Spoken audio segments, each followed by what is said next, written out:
पौलुस ने कहा, मेरे बेटे तीमुथियुस, जो भविष्यवाणी तेरे लिए की गई हैं उनके अनुसार अच्छी क्या करना है? अच्छी लड़ाई को लड़ना है।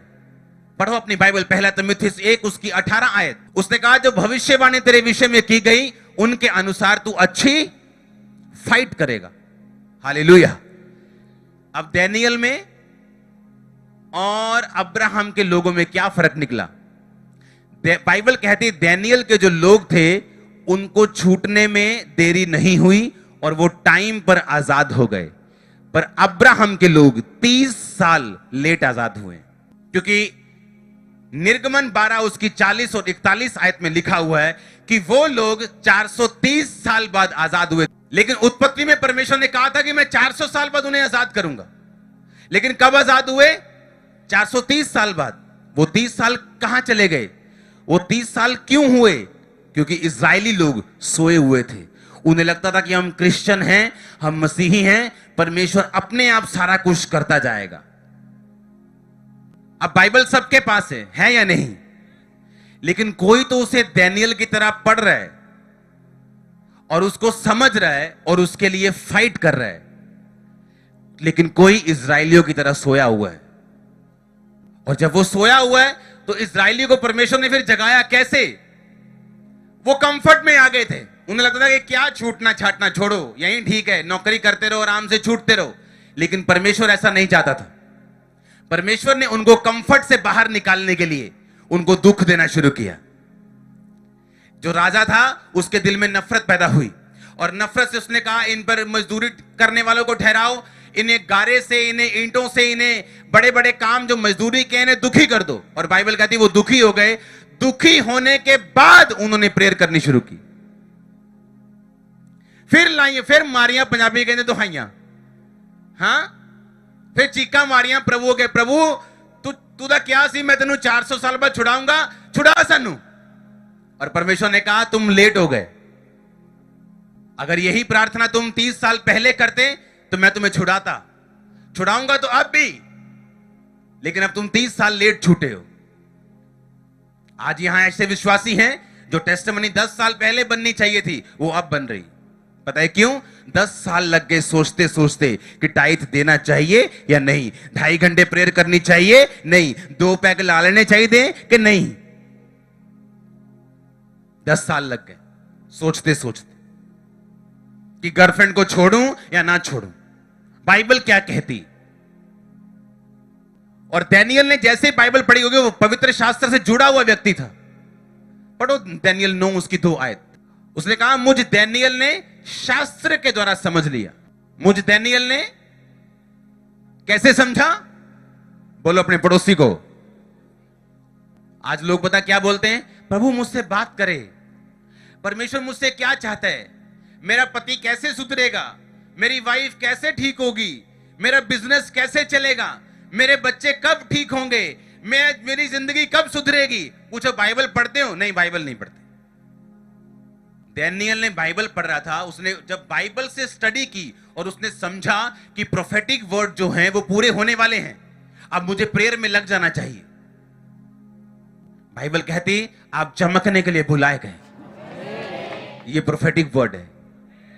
आपको प्रार्थना में लग जाना चाहिए। आप यीशु मसीह के उजाले को अंधेरे में प्रदर्शित करने के लिए बुलाए गए। आपको अपने काम में लग जाना चाहिए। आप दूसरे लोगों को सुसमाचार देने के लिए बुलाए गए। आपको अपने काम में लग जाना चाहिए। आपको नहीं मालूम, परमेश्वर सोच के बैठा वो आपके हस्बैंड को बचाएगा, आपके बाप को बचाएगा, आपके भाई को जो नशा में डूब चुका है उसे बचाएगा। पर बाइबल का एक एक वर्स, उसका एक एक पद, उसकी एक एक लाइन आप उसे पूरा होते नहीं देख सकते जब तक आप उनके ऊपर प्रार्थना नहीं करेंगे, फाइट नहीं करेंगे, लड़ेंगे नहीं। दानियल कहता हमें शर्मिंदा होना पड़ रहा है, हमें लज्जित होना पड़ रहा है। और बार बार वो इन आयतों को दोहराता गया, क्योंकि शर्मिंदगी ये पाप का परिणाम है, ये पाप का असर है। और परमेश्वर ने कहा जब तू पवित्रताई में बढ़ेगा मैं तेरी इज्जत को बढ़ाऊंगा। और ये फर्क था दानियल में और इजरायली लोगों में। इजरायली लोगों ने प्रार्थना नहीं की और परमेश्वर ने उन्हें दुख देना शुरू किया। मेहनत करनी पड़ी उनको। जब उन पे ज्यादा दुख आए तो फिर उन्होंने दुहाई देनी शुरू की और परमेश्वर ने मूसा को भेजा।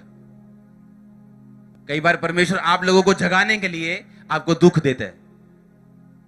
कई बार वो कुछ बीमारियों को, कुछ दर्दों को आपकी लाइफ से निकालता नहीं कि जब वो निकल जाएंगे उसे मालूम है आप व्यभिचार में फंस जाएंगे। कई बार वो कुछ चीजों को, कुछ ऐसी दिक्कतें हैं जो आपकी लाइफ से निकालता नहीं, उसे मालूम है अगर ये निकल गई आपकी प्रेयर लाइफ जीरो हो जाएगी।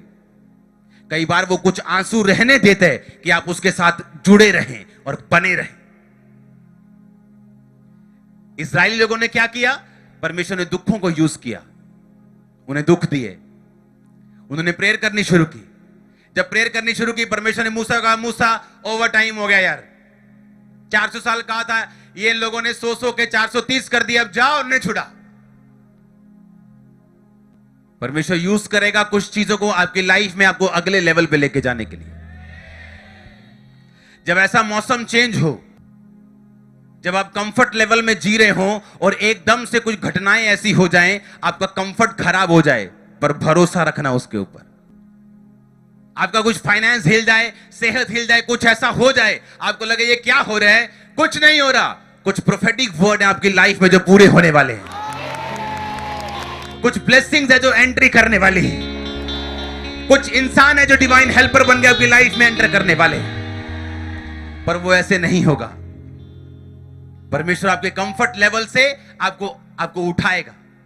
आप समझ रहे इन बातों के? नहीं। इसका मतलब विश्वासी को क्या करना है?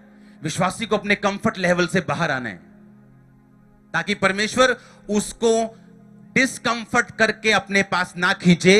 अपने आप ही, पंजाबी कहते बंदा बन के परमेश्वर वाल तुरना। आप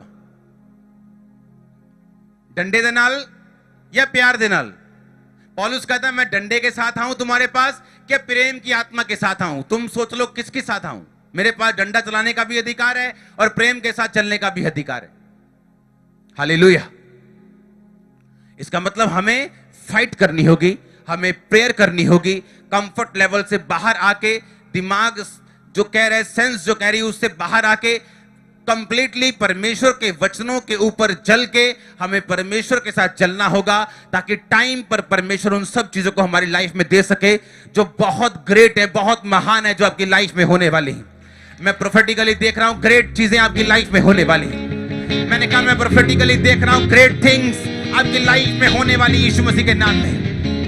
परमेश्वर के दास के द्वारा टीचिंग्स को सुनने के लिए, अनाउंसमेंट्स और अपडेट्स को जानने के लिए आप हमारे YouTube चैनल को सब्सक्राइब करें और साथ में बेल आइकन को दबाएं, ताकि जब भी कोई नई अपडेट हो तो आप सबसे पहले जान सकें।